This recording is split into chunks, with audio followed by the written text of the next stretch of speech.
And first order of business is want to say Baruch Rofei Cholim and seeing Aryeh Blumberg in with us. Baruch Hashem. Bit of a hiccup this week. Baruch Hashem. Welcome back. Tov. Let me tell you what I want to do before we start. It's based on a brief, very short, 30-second story. There is somebody I know who was learning Torah a large percentage of her life, from the time she was a teenager, let's say, until she was in her mid-40s. And then one day she had the courage to raise her hand in a group. There was a speaker who kept referring to Chazal. And after all the years of hearing the word Chazal, she finally raised her hand and said, "Who is this Rabbi Chazal?" And the teacher, thankfully, without ridiculing her, said, "It's not a person. It stands for Chachamenu Zichronam Livracha, our sages of blessed memory." The reason I mention that is that there are certain things that speakers and teachers take for granted, that there's an assumption that their audience knows and understands what they're saying. So therefore, I try my best, even though there are times where I have a phrase or an expression I may use, I'll translate it to English just because there may be the person or two or more that don't know what it means. I received a message this week from somebody in the group. They are actually someone who watches on YouTube, and said that he/she, which is keeping this, we're going to keep this very generic right now, didn't realize that what we are learning falls into the category of Ketuvim, or Tanakh, Torah, Nevi'im, Ketuvim. So what I want to do just for literally 1 minute is just show you something. Is the breakdown of Tanakh. And that is as follows. Torah is hopefully the simplest, which is the 5 books of the Torah. Bereshit, Shemot, Vayikra, Bamidbar, Dvarim. By the way, only this, what we're going to see, this whole list is called Torah Shebichtav. Everything else is Torah Sheba'al Peh. That's for a different discussion. I did tell you, I think I'm going to give a class, 2 special classes I want to give that I've given over the years individually, but I want to bring it into this class. One is bringing, like, historically, taking Torah from Sinai till today and go through that timeline. It'll take us at least an hour and a half. I mean, not in one class. And the other is to go through the Jewish day, which I've done also in a couple other venues, and I think it's important to do. You know, we know certain terminologies like Plaga Mincha and Chatzalot and all, but what do they really mean, and what are their halachic ramifications? But right now, just some basic idea. Torah is Torah. It's the first 5 books of the Torah. Nevi'im is broken down into 2 halves, or 2 parts, not halves, called Nevi'im Rishonim and Nevi'im Achronim. And you can just see the list. I don't have to read it to you, starting with Yoshua through Melachim Bet. Now, in this class, we've had the opportunity in Zechut to learn Shmuel Aleph, Shmuel Bet, Melachim Aleph, Melachim Bet, and as we've learned multiple times over the years, Jewish-wise, it's just Sefer Shmuel and Sefer Melachim. It was split by printers. It was including, by the way, as we know, literally chapter and verse. Prakim and Psukim is also invented by the non-Jewish world. The Nevi'im Achronim, this grouping of Nevi'im, from Yeshayahu to Malachi, actually from Yeshayahu down to Tzfanya, is the group of the Nevi'im that gave prophecy before and during, or actually I just say during Bayit Rishon. There's a group of 12 minor prophets known as Trei Asar. It's looked at as one book in the set of Tanakh. And the last 3 Nevi'im, Chagai, Zechariah, Malachi, span the first Beit HaMikdash into second Beit HaMikdash time. They are the ones who give prophecy that we are actually, who have influence in Sefer Ezra, especially Malachi. And that is what is called Ketuvim, the Ch of Tanakh. Torah, Nevi'im, and then Ketuvim. Now, sometimes you'll see Divrei Yamim listed last, sometimes first in Ketuvim. It truly doesn't make any difference for our discussion now. Just understand that this is the section, and this is generally speaking after destruction of Beit HaMikdash. Divrei Yamim is obviously a summary. I shouldn't say summary. Obviously, nothing's obvious. Divrei Yamim is basically Malchut, from the beginning of the Torah through Malchut Yehuda, not including too much Malchut Yisrael. Tehillim was not written just by David HaMelech; it's written by other people as well. But as far as these books, Kohelet, Echa, Esther, Daniel, Ezra, Nehemiah, those are post destruction Nevi'im or the Ketuvim, but they are written with Nevu'ah. So when we're learning Sefer Ezra over here, and this is really known as Ezra and Nehemiah as one, we're learning Ezra, we're learning from Ketuvim. Is colloquially talked, we learn Navi. Navi is just when it's not the Torah itself, but does. You should know that it does have a different real title, and that is it falls into Ketuvim. You'll see that Ezra is relatively short. When we were doing up here, when we're doing Shmuel, we're talking 55 prakim is Sefer Shmuel, and 47 is Sefer Melachim. When we come down here, we're doing Ezra now, which is 10. We're in chapter 4 tonight. We may or may not finish it tonight. And then Nehemiah is 13. So altogether, Ezra and Nehemiah have many more prakim less than the books that we've done before.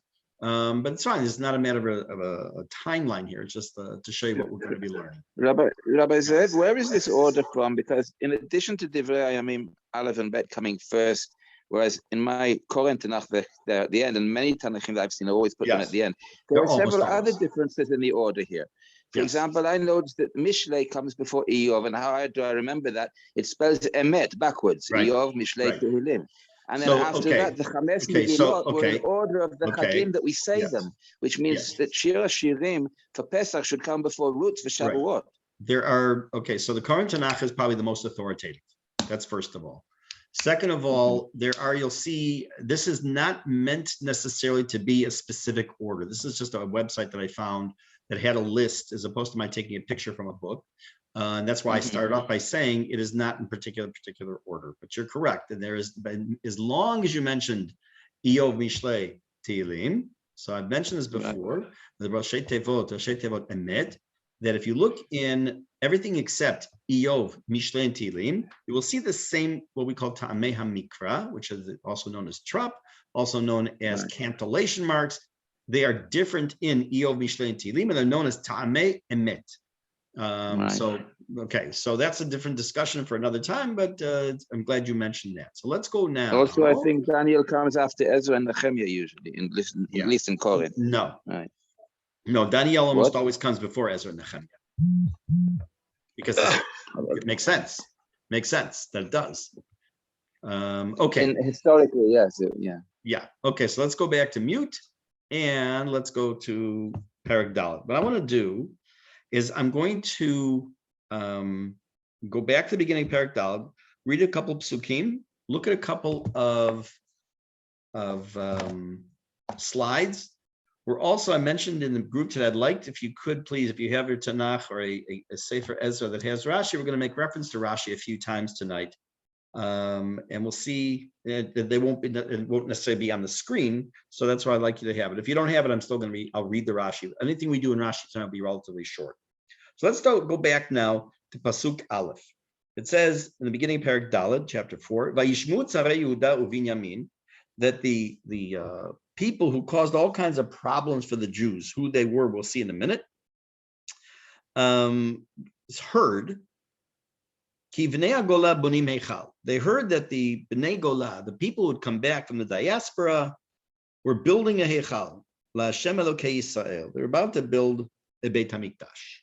Okay, so who were these Tzarei Yehuda uVinyamin? So Rashi tells us, if you look in Pasuk Aleph, if you have it, if not, I'm reading it anyways. Hema akum asher hoshiv Sancheriv be'eretz Yisrael. Rashi holds, as do the vast majority of the other commentaries, that they are the non-Jews that when Sancheriv, when the Jews were taken out of the land of Israel and they were sent into Galut, there was also a repopulation of our country by non-Jews. They were also known as the Shomronim. Different opinions as to why they're called Shomronim, whether they're Shomronim. I want to get into that right now, but they were non-Jews. That's why the main point is, according to Rashi, there were non-Jews in the land of Israel who wanted to stir up trouble for us. I know that's shocking and it barely ever happens in Jewish history, but just kind of work with me here. But there is one other opinion, and I didn't really see anybody else that supports this, but I want to show you something interesting here.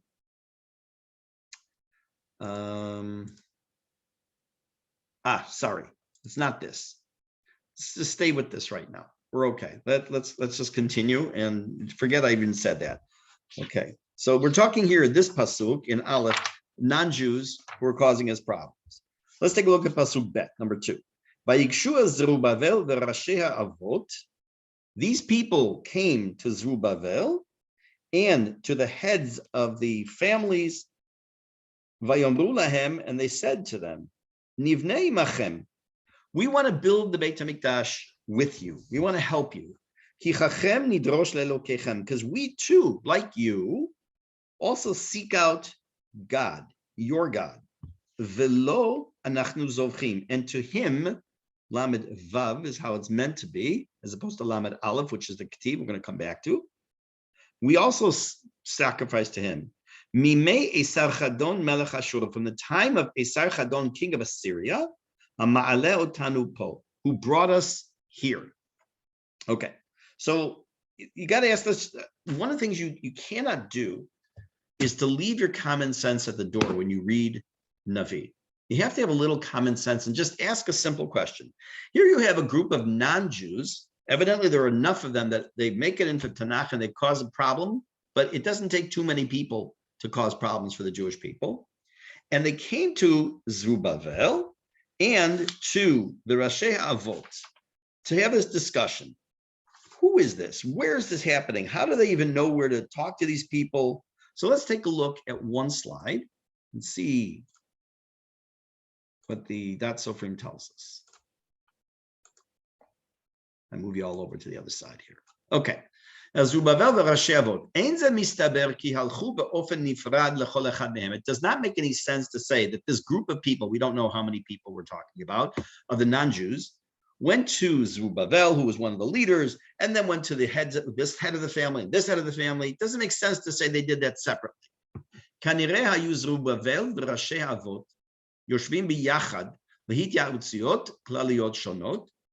It seemed that they had some kind of a council, a meeting, that they would get together on occasion to discuss and to take counsel with each other. And at one time, during one of those meetings, this group of people came into one of these meetings and they presented their thoughts to Zerubbabel and these heads of the families.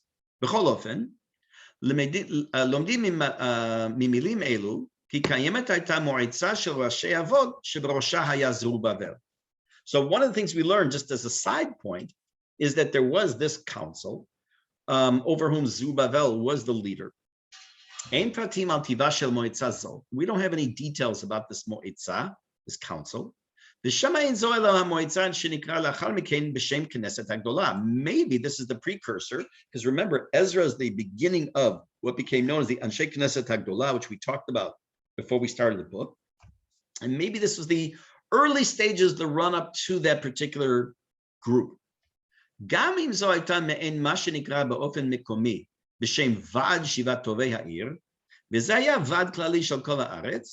read the whole sentence and I'll translate.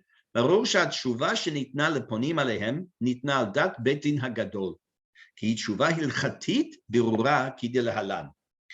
says it's also possible that maybe this is what is known as, usually you see the term is the Shevat Tovei Ha'ir, Shivat Tovei Ha'ir, or in this case it talks about the Shivat Tovei Ha'ir, the 7 good people of the city. What does that mean? What makes them gooder than anybody else?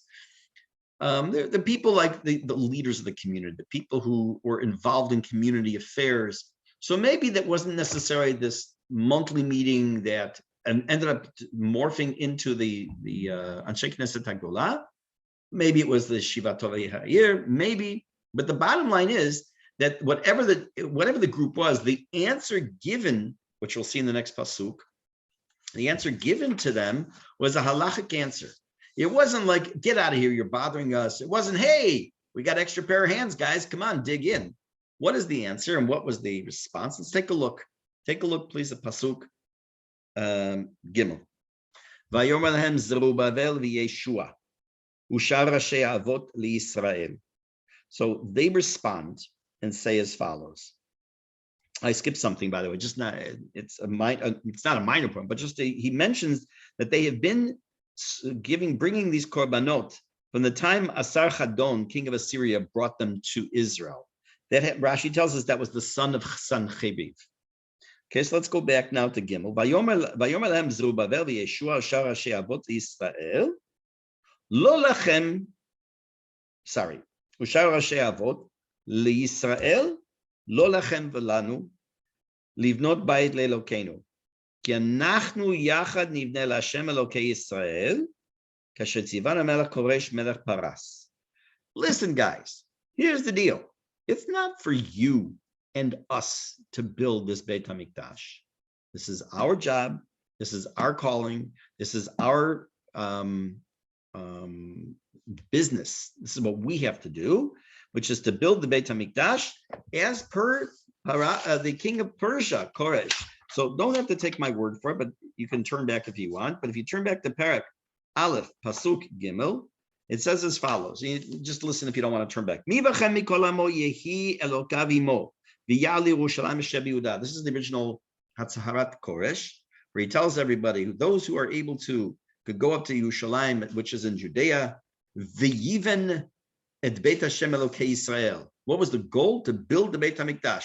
Hu Elokim Hashem Yerushalayim. He gives the specific charge to Am Yisrael to go to the land of Israel, to go to Yerushalayim specifically, and rebuild the Beit HaMikdash. So this is what the Zerubbabel and the others are saying back to this group of non-Jews who are being told, no, thank you, but thanks, but no thanks. We have our own people, we have our own job. Here we are on the edict of the king of what we're about to do. It doesn't sit very well with them. Unfortunately, in the history of anti-Semitism, the anti-Semite does not need very much basis or reason or logic for his attack on the Jews.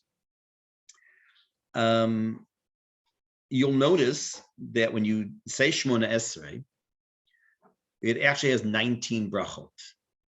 And I'm sure many of you know that the Birkat HaMinim, which is the bracha, either Laminim v'Lamalshinim or V'Lamalshinin, depending on your nusach, is the bracha that was added to make it 19 brachot. And the purpose of the bracha, which we're going to look at a little bit down the road, maybe, was that it was the tefillah instituted to ask Hashem not to listen to the talebearers. And what were the talebearers and what were they wanted to do? We're going to see a little bit of a foundation to what leads up eventually to that bracha. Let's take a look at Pasuk Daled. Vahi am haaretz merapim yedei am Yehuda.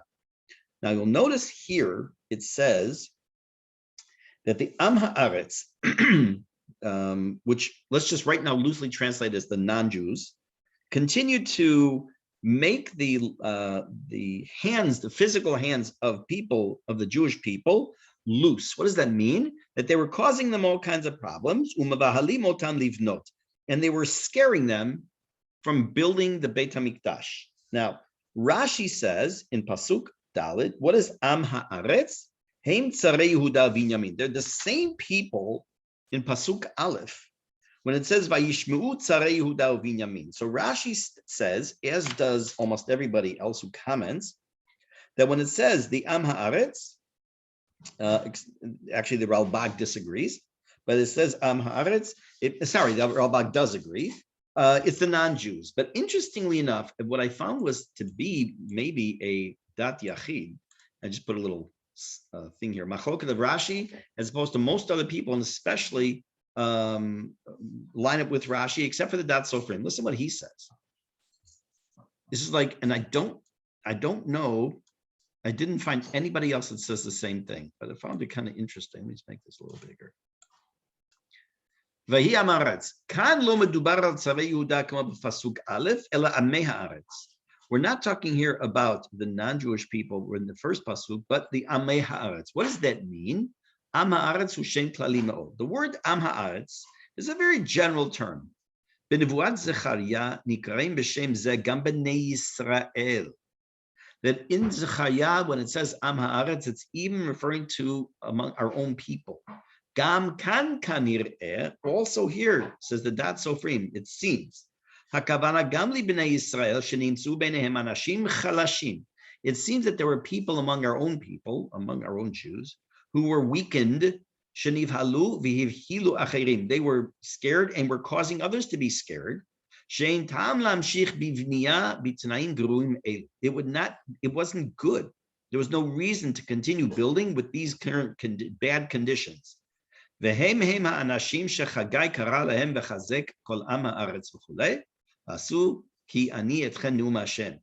he says, the Dat Sofrim says, and it's not completely out of the realm of possibility, and I'll explain why in a moment, that in fact, that when it says in Pasuk Daled,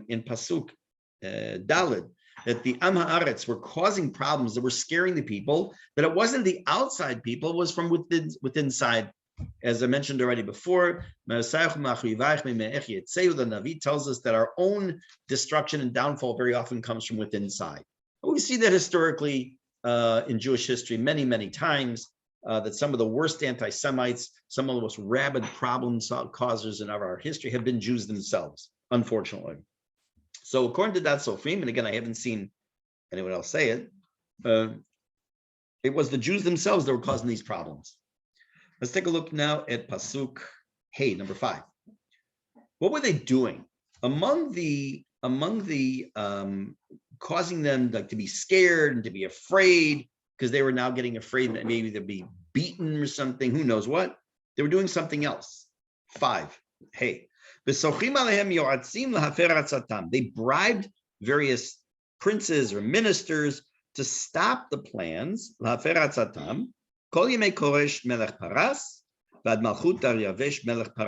This is a period of many years during which they used their influence to see to it from the time of Koresh until the time of Daryavesh of Persia that this should not go through. They should not build Beit HaMikdash. Let's just take a quick peek at this order here for a second. Okay, this is a list of kings. Now, again, if you remember when we started this book, and thank you again to Dr. Sliper for having loaned me this book, we discussed this whole period of about 130 years of discrepancy in history between Jewish numbers and the non-Jewish world. It also came down to how many kings there were and how long their terms were that they served. But right now, let's just work with this. This is a list of kings from Nebuchadnezzar, who was king of Bavel, then his son Evil Merodach, also king of Bavel. We then know that Persia conquers Babylonia. It now becomes part of the Persian Empire. Daryavesh, the Mede, M-E-D-E, Daryavesh HaMadai, he conquers Bavel under the rubric now of Persia. Then Koresh, whom we met at the beginning of Sefer Ezra, who is the son-in-law of Daryavesh, he was then the king. After him is our dear friend, Mr. Achashverosh, who we will meet in a couple of weeks, a little bit more actually tonight, and then in a couple of weeks in Shul. And then finally we have Daryavesh Parsi, the Persian Daryavesh. So there's two of them. Here's one over here and one over here. So this pasuk is telling us that from this time that Koresh gave permission, at some point, once the Jews came, and we're talking about right now, at the beginning of the construction, we're seeing that there was this movement, this grassroots movement, and then it became more virulent than just grassroots, all the way until Daryavesh Parsi, till they were able to continue. This is for approximately a period, I believe it was 18 years, where they are unable to build the Beit HaMikdash. Now, as we read through last week, we're going to go through again a little bit slower this week, a letter that was sent to the king of Persia. But before we do, we have to read one more pasuk. Let's look at pasuk Vav, please. Number 6. Again, this has happened to us many, many, many, many times over the years, where we have a topic that comes up in Navi that's also very current as far as what's going on in the Jewish calendar. Here we are this week. We'll be celebrating Bezrat Hashem the end of the week, Rosh Chodesh Adar Sheni, entering the month of pre-Geula and Geula. And Achashverosh is very much on the front burner, along with Haman, Yamach Shemo, and Mordechai Esther. They should, on all the good things. So it says, Umalchut Achashverosh bitchilat malchuto katvu sitna al yoshvei Yehuda v'Yerushalayim. And during the time of Achashverosh's reign, at the beginning of his reign, there was an accusation. There was a whole bunch of I want to use also the word propagandizing against the inhabitants of Yehuda and Yerushalayim. So what happened? I'm going to read and translate again. Pasuk Zayin Chet. Just say start off with Zayin and Chet right now. Just read and translate. Uvimei Artachshasta Katav Bishlam. In the time of Artachshasta, whatever his name was. Now Bishlam, it depends what translation you look at. It could be someone's name that they're listing one of the names, or it's saying Bishlam is in like with Shalom, like they're remember this letter is going to be in Aramaic. So in any case, whatever. Now I continue the list of names. Mitradat Tavel Ushar Kenavotav Al Tarshashta Melech Paras Uchtav Anishtavan Katuv Aramit Umeturgaman Aramit. So it says in the time of Artachshasta, Bishlam, Mitradat Tavel, and the rest of the group or the colleagues, they wrote to the king Artachshasta of Persia a letter written in Aramaic, and then it says Aramit. It says Aramit Umeturgaman Aramit. Right? So what does that mean? That this last word I mentioned, I think when we first read this pasuk, it's kind of like a little bold and the kudatayim, a colon. It says, okay, here comes the Aramaic, buckle up. By the way, for those of you who have read Sefer Daniel, a large part of the book is written in Aramaic. In Sefer Ezra, there is some. The letters are in Aramaic, and there's some psukim in Aramaic. It's mostly Hebrew in the book, but there is some Aramaic, including the next number of psukim. Number 9. And then also, if you would, keep your Rashi handy, because we're going to look at a couple of psukim. Sorry, I skipped. Chet. We're going to look at a couple of psukim, including this one. I'm going to read it and look at Rashi and a couple of comments here. Rechum be'el te'em, v'shimshai safra, ktavu igra chada al Yerushalem, l'artachshasta malkad kenema. Now, the beginning of the pasuk lists two people. Look in Rashi, and if you don't have it, just listen. Rechum ba'al te'em. It says Rechum haya maskir uval dvarim l'seder hamichtav. He was the secretary and was the one who organized the wording of this particular letter. And Shimshai was the safra. What was the safra? Shimshai haya sofer. So he was the scribe. And then Rashi adds, Hu Shimshai beno shel Haman. This was actually Haman's son. So now keep in mind this letter that is about to get sent to the king of Persia, which will cause all kinds of problems for the Jews for many years, is written by a son of an anti-Semite. Now, you have to also keep in mind the famous Gemara. It's famous. The Gemara says that the descendants of Haman learned Torah in Bnei Brak, which is a Gemara we'll deal with maybe one day. So he doesn't have all bad ancestors.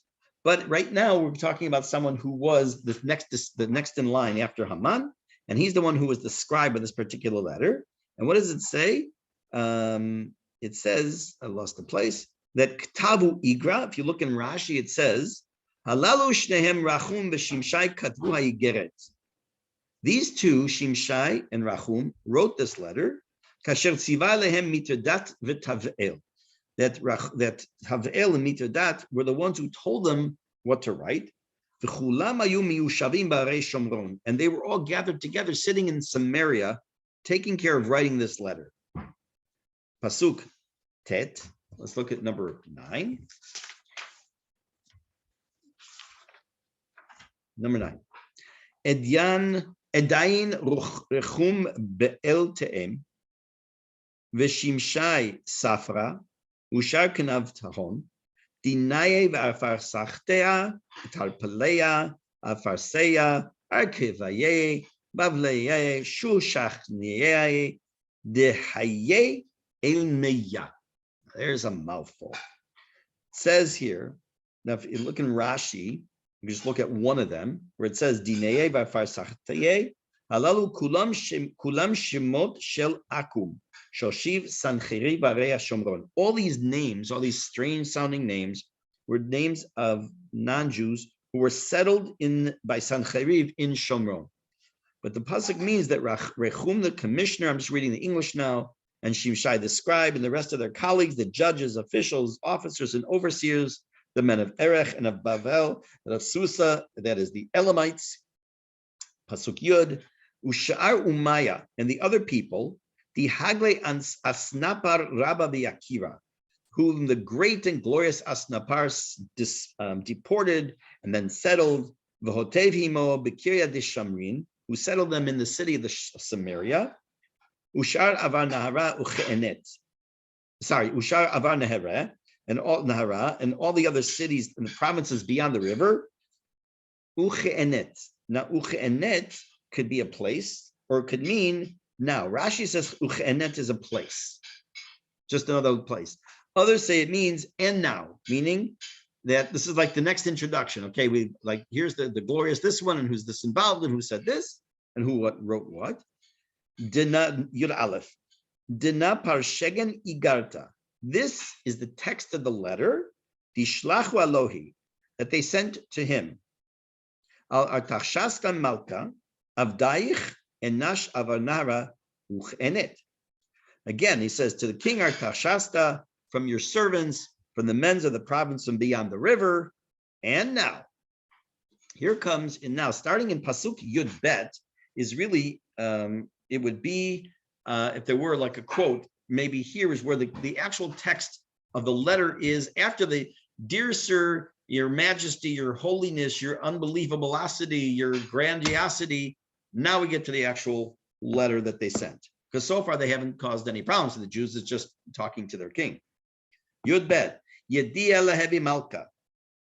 Rashi says, we're going to actually read the Rashi in this pasuk. Let me just translate it into English first. Yedia Lehevi Malka, let it be known to the king, Dihudaye, that the Jews, Disliku min Levatach, who came up from you, Elena Ato Yerushalayim, who have reached to us, to Yerushalayim, Kiryata Maradta Uvishta Banim, and they are rebuilding that rebellious and wicked city. Veshuraya Shachlilu V'ushaya Yachitu. They're completing the walls and repairing the foundation. If you have Rashi, you can follow along. Let's take a look at Yud Bet. Let's go through this. Yadilu Lamalka, Davar Yadua Yelemelech. This is, they want to let the king know the following. Or they're stating a fact. It is known to you. The people that left your country have come towards to us in Jerusalem. They're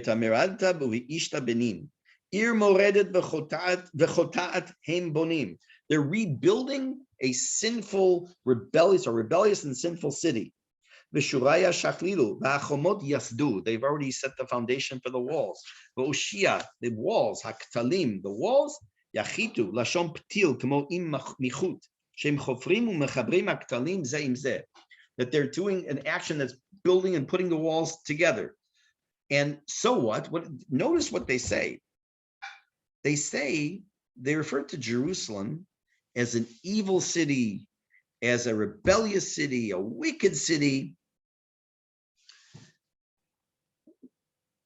When they are writing this letter, they have one goal, right?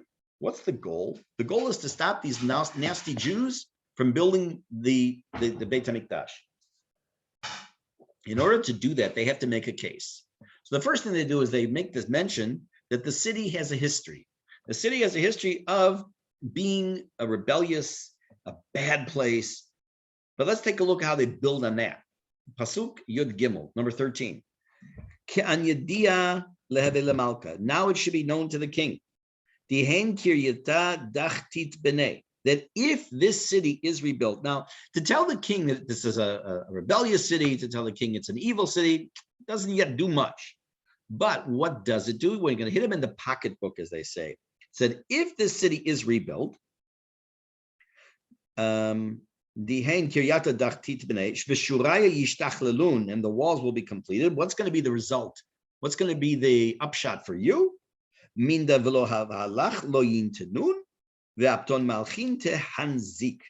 will not pay their tributary, the tribute tax, the poll tax, which was a head tax.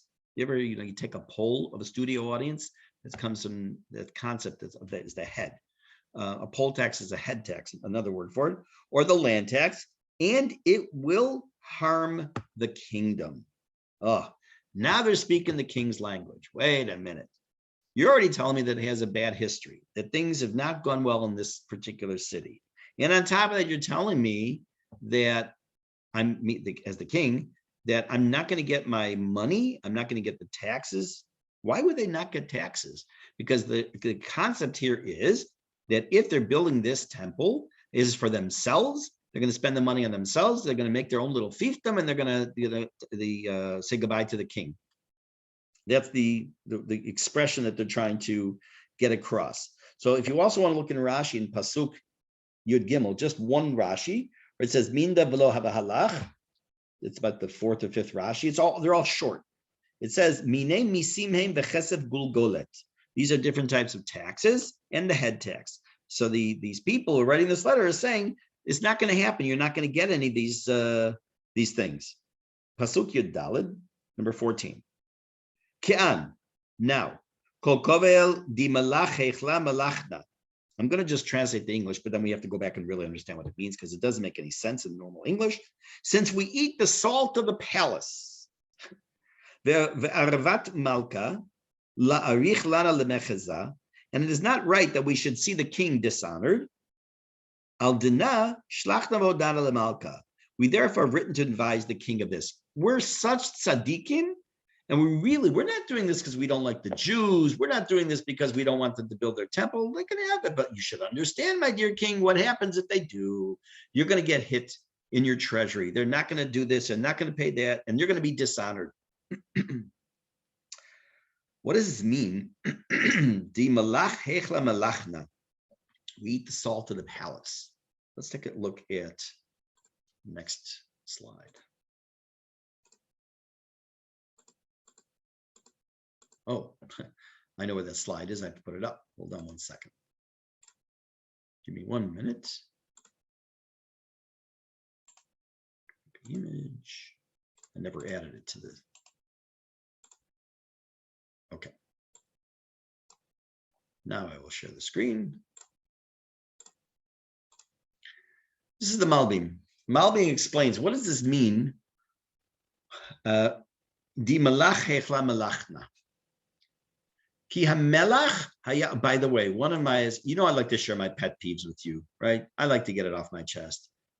We have two main bodies of water besides the Mediterranean in Israel. We have the Kinneret up north, and we have the Yam HaMelach, Mem Lamed Chet, E'ah, not Melech, not king with a chaf, Melach, Yam HaMelach, the Dead Sea, salty sea. Okay, I got it off my chest. Let's move on. Ki hamelech haya lo bechinam. What did they do? Salt was used in order to fill the storehouses of the king. It was free. They were able to mine salt, and that was sent to the king's treasury. If you did not know this before, salt was a form of money. Hence, if you did not know this also, when you talk about getting a salary, when you get paid, the salary comes from the same shoresh as salt, because people were paid with salt. It was a currency. And the fact that it said that we eat the salt of the king means that we're his servants. And because we're your servants, we are the ones who are able to benefit from his treasury. Al-Kain, therefore, Ervat Malka, Ratzalomar, Lo Ya'ot lanu lirot bizion hamelech. It's not appropriate for us to see the bizayon, the hurtful perspective of the king. Al zot shulchano v'hodanu lamelech shalachnu v'hodan. Therefore, because like I say, we don't want the king to feel bad and to have this negative thing happen. They were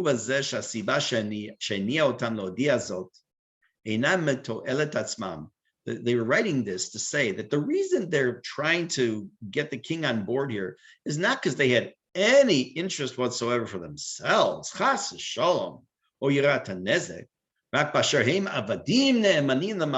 rather because they are really truthful, trustworthy servants of the king, and they don't want to see anything bad happen to them, to the king, right? So they sound so wonderful. They sound like They're really nice people that they're trying to, I don't know, do the right thing for their king. If you think that's the case, you would be wrong. Let me put one other thing up on the screen here. If I can find it real fast, because I forgot to put it up before. Some of you will recognize as soon as I get it here. Here, Esther Paragimo.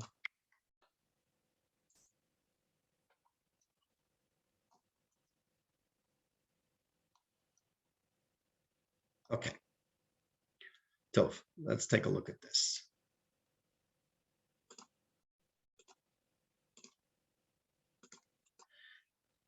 Megillat Esther Perek Gimel. Here you have the tzaddik, Haman himself. Haman said to the king Achashverosh, Yeshno am echad mefuzar meforad ben amim. There's a certain, you got to hear in English too. There's a certain people who's all spread out all over between all different provinces, peoples. And all your provinces. Vidatehem shonot mikolam. And their laws are different from everybody else. Vidatehem melech inamosim. And they also don't want to keep your laws. Vilamelech in shovel lahanicham. It's not in your best interest to have them here. Again, he's saying this is the same tactic. Same tactic. It's not about me, says Haman. Chas v'shalom. I am a good servant. I don't want my king to be hurt by those people in his provinces who are looking to cause problems. Get rid of the bums. Same thing's happening here in this story, where the people are saying to the king, it's not worth it. Look at the bad things going to happen. And again, it's not about us.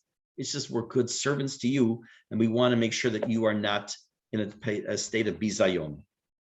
Okay, we are going to stop at this pasuk, because shortly after they finish this is going to be the response. I'm going to make a note here. And Bezrat Hashem next week on Sunday will continue, but just a couple programming notes, so to speak. I sent out, and I will send out again in the group tomorrow night, Bezrat Hashem, all should go well. I'm going to be on a panel discussion. Myself, Shana Aronson from Magain, and Rachel Weinstein, a psychologist, will be moderating a discussion about child sex abuse. And it starts at 7:30. I'll send out the link. Tuesday night, Bezrat Hashem, Tanya, for those who come to that. Wednesday morning, we have regular Bezrat Hashem, Siyat Yesharim. And over the next couple, 2, 3, 4 weeks, there are going to be some changes in a couple of nights that will not be able to have class. But right now, for Bezrat Hashem, the near future, everything is on track. So that's the story for tonight. Everyone have a Shavua Tov and a good evening. Can I just